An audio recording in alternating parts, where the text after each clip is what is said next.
तो चलिए प्रिय भक्तगण, आज हम आपको एक कथा का श्रवण करा रही हूँ जो सुनने मात्र से आपके जीवन में सुख, संपत्ति और धन की वर्षा होगी। तो चलिए कथा को प्रारंभ करते हैं। भगवान शिव माता पार्वती से कहते हैं, आज हम आपको एक प्रेम और समर्पण की कहानी सुनाने जा रहा हूँ। तब माता पार्वती कहती है, हे प्राणनाथ, मैं कुछ समझ न सकी।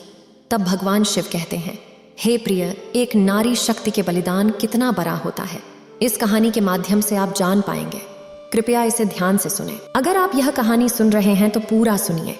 इस कथा को आधा अधूरा छोड़कर जाने की गलती मत करिएगा, क्योंकि इस पवित्र कथा को पूरा सुनने से मनचाहा फल की प्राप्ति होगी।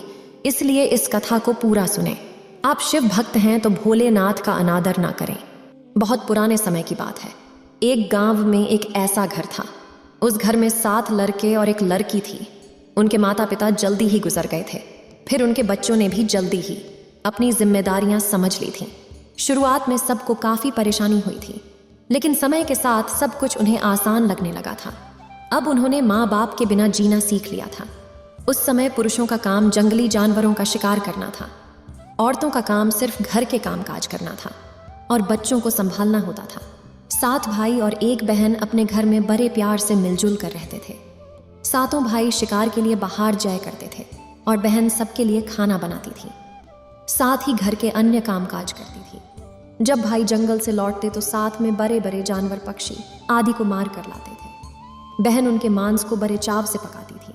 सभी बहन भाई फिर मिलकर भोजन करते थे और बहुत आनंद महसूस करते थे। एक दिन की बात है, 7 भाई जंगल में शिकार करने गए थे। शाम हो रही थी और बहन सबके लिए खाना बना रही थी। जब वह सब्जी के लिए मांस काट रही थी, तभी चाकू की तेज धार से उसकी एक उंगली कट गई और खून की धारा बहने लगी। अब बहन ने सोचा, यदि उसके भाइयों ने उसकी कटी हुई उंगली देखी तो उसके भाई बड़े दुखी हो जाएंगे।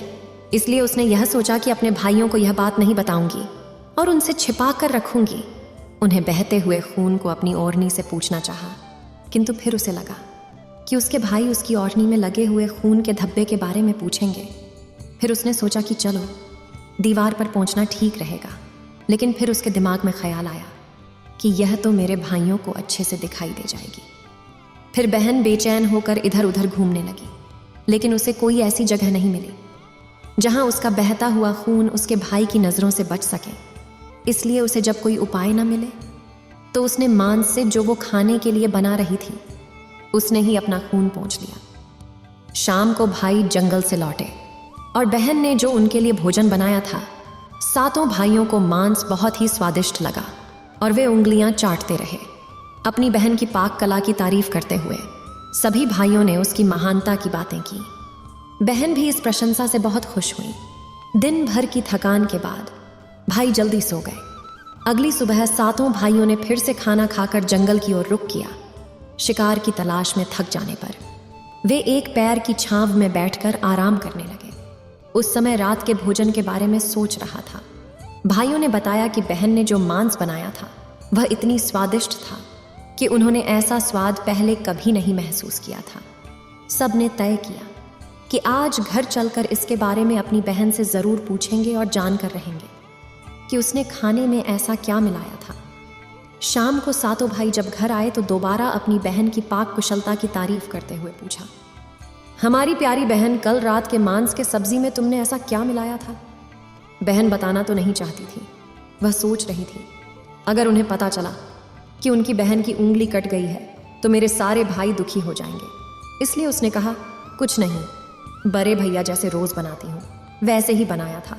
तो उसका बड़े भाई कहने लगा, प्यारी बहना, तुम्हें आज बताना ही पड़ेगा और मैं जानना चाहता हूँ कि हमारी बहन ने इतना स्वादिष्ट मांस कैसे बनाया। तुम्हें मेरी सौगंध है, बहन आज सच्चाई बतानी ही पड़ेगी। बड़े भाई की सब इज्जत करते थे, इसलिए बहन को अब सच बोलना पड़ा। उसने धीरे धीरे सभी बातें बताईं।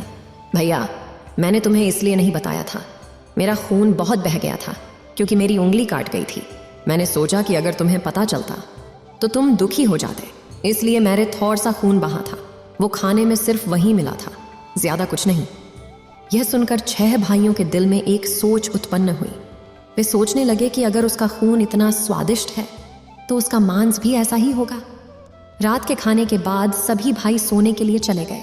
सभी मिलकर उसी बात पर चर्चा करने लगे। बड़े भाई ने कहा, अरे भाइयों, अगर हमारी बहन का खून इतना स्वादिष्ट है तो सोचो उसके शरीर का मांस कितना स्वादिष्ट होगा।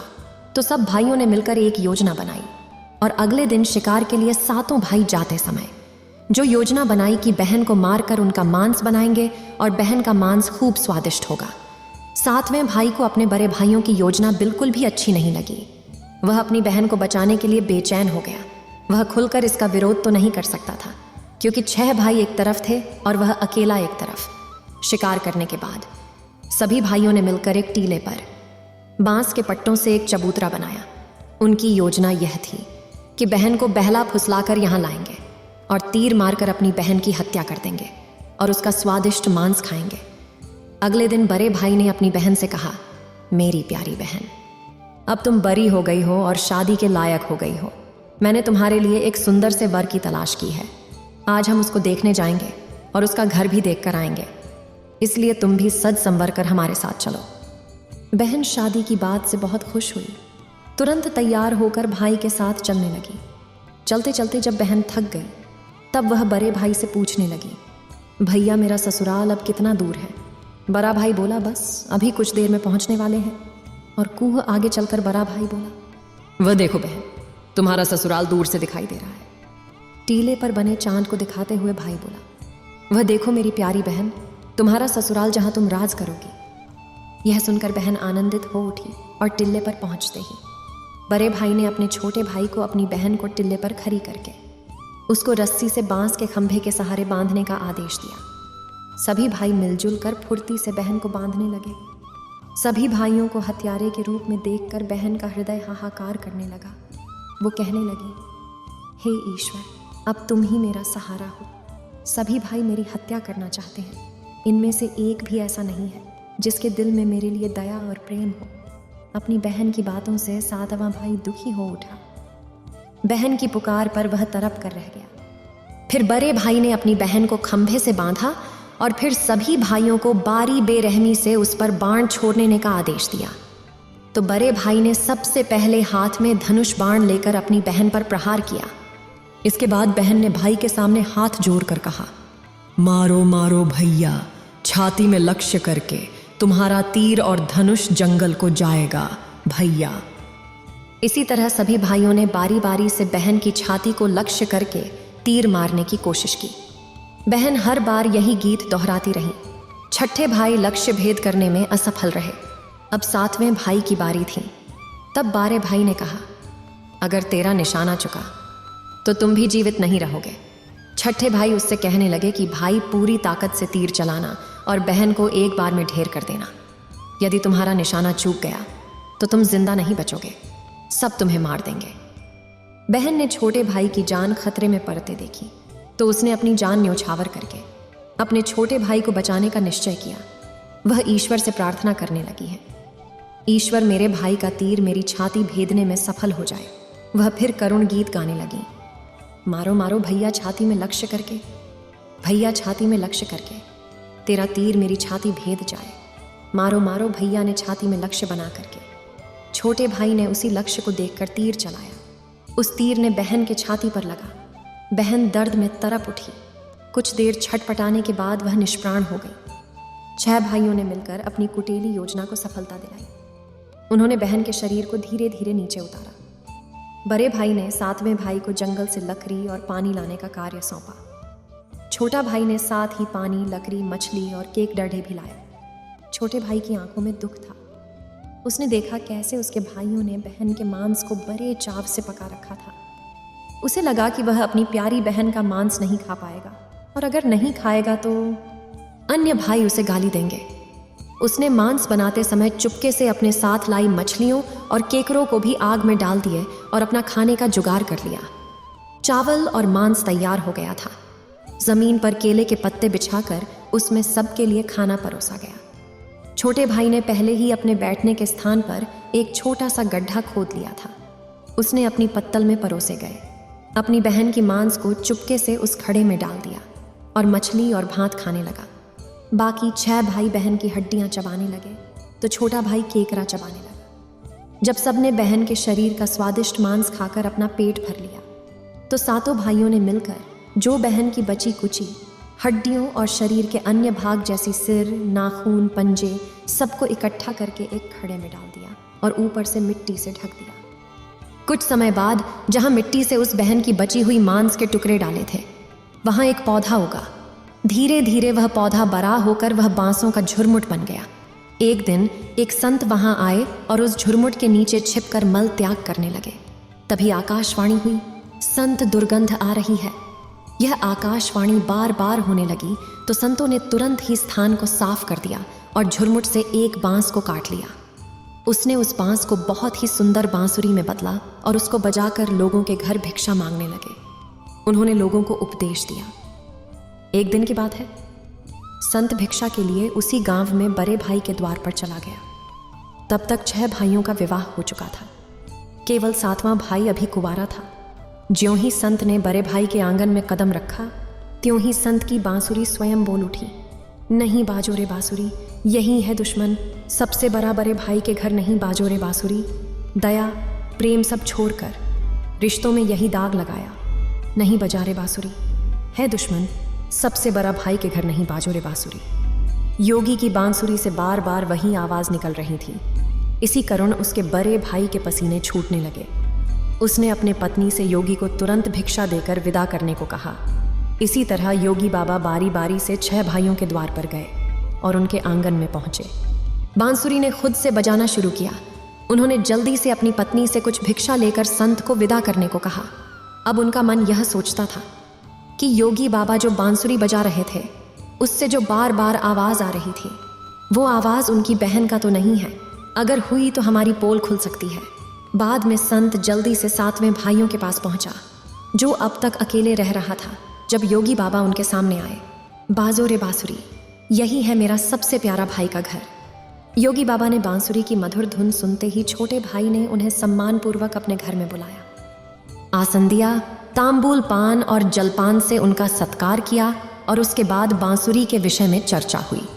तो योगी ने बांसुरी के जन्म की कहानी जो छोटे भाई को पूरी बताई कि कैसे उसने बांस को काटकर जो बांसुरी बनाई, कैसे आकाशवाणी हुई थी। छोटे भाई ने उस बांसुरी को उस योगी से देने की प्रार्थना की तो योगी ने उसके छोटे भाई को वह बांसुरी सौंप दी। योगी के चले जाने के बाद अब छोटे भाई ने बांसुरी को अपने बिस्तर की सराहने की तरफ साफ सुथरे स्थान पर धूप दीप जलाकर सम्मान के साथ रख दिया। कुछ दिनों के बाद छोटे भाई के घर में परिवर्तन दिखाई देने लगे। जब वह काम से घर लौट कर आता तो सारा घर साफ सुथरा पाता। रोज रोज यही बात दोहराने पर छोटे भाई ने अपनी भाभियों से पूछा, भाभी, मेरी गैर हाजिरी में आप लोग मेरे घर की साफ सफाई करते हो क्या? सभी भाभियों ने जवाब दिया, हमें अपने घर के कामकाज से तो फुर्सत नहीं है, तुम्हारा घर कैसे साफ करेंगे? छोटे भाई ने निश्चय किया कि आज वह छुप कर देखेगा, क्योंकि उसका घर कौन साफ करके जाता है। इसलिए छोटा भाई काम पर नहीं गया और वह घर के एक कोने में छुप गया। घर सुनसान होते ही जहां पर बांसुरी स्थापित की गई थी, वहां से उसकी बहन की शक्ल की एक लड़की निकली और उसने घर का सारा काम किया और फिर उसी बांसुरी में समा गई।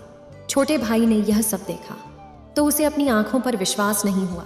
फिर छोटे भाई ने इस बात को अपनी बड़ी भाभी से बताया। बड़ी भाभी ने अपने छोटे देवर को समझाया कि जैसे ही लड़की बांसुरी से बाहर निकलेगी, तुम उस बांसुरी को आग के हवाले कर देना, फिर उस पर तुलसी जल छिड़क देना, फिर देखना क्या होता है। छोटे भाई ने बड़ी भाभी के कहने पर सारा काम किया। उसने लड़की के निकलते ही बांसुरी को आग में डाल दिया और लड़की पर पवित्र तुलसी जल का छिड़काव किया।